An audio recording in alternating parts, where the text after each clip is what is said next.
বাংলাদেশের যে নিজস্ব একটা কৃষ্টি কালচার রয়েছে এবং এটার চর্চা হলে অনুশীলন হলে এটা আরো বৃদ্ধি পেতে পারে, এটা আরো বেশি ফ্লারিশ হবে এবং আন্তর্জাতিকভাবে এটা প্রতিযোগিতা এবং প্রতিনিধিত্বে একটা বিশেষ স্থান অধিকার করবে, সেই ব্যাপারটা তারা ভাবেনি। তারা ভেবেছে যে আমরা যেটা করছি এটা হচ্ছে একটি পার্শ্ববর্তী দেশের বৃহত্তর সাংস্কৃতিক চর্চার অংশ বলে আমার কাছে মনে হয়েছে, এবং তারা তার সাথে একটা তার এক্সটেনশন করার চেষ্টা করতেন বিগত 15 বছরে, এবং তার আগেও আমরা তারা দেখেছি। অর্থাৎ ওরা যা আমরাও তা সাংস্কৃতিক।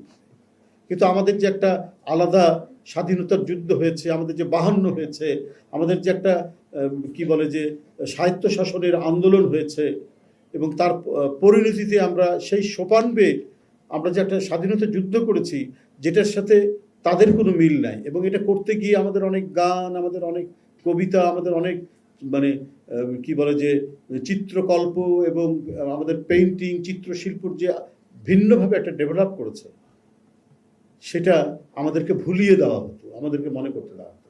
তাই আমি মনে করি যারা রাজনীতি করছেন তাদেরও কোনো না কোনো মাধ্যমে শিল্পের চর্চা করা উচিত।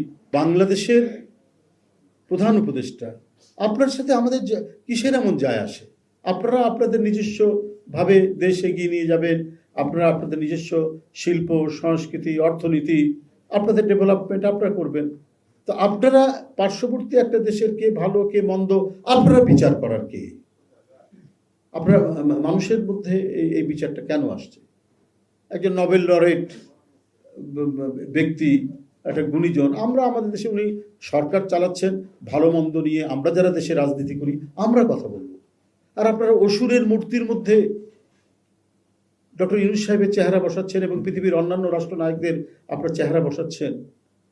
যখন এই যে অধঃপতন শুরু হয়, যে দেশে আমি আগেও বলেছি অবন ঠাকুর যামিনীরা রামকিঙ্করের জন্ম লাভ করে, সেখানে যখন এই পরিস্থিতি হয় বুঝতে হবে রাজনীতিতে সেখানেও একটা অবক্ষয় চলছে। মোদির নেতৃত্বে ভারতে যেন অন্ধকার যুগ, মধ্যযুগ প্রতিষ্ঠিত হয়েছে বলে আজকে সেই অবস্থা।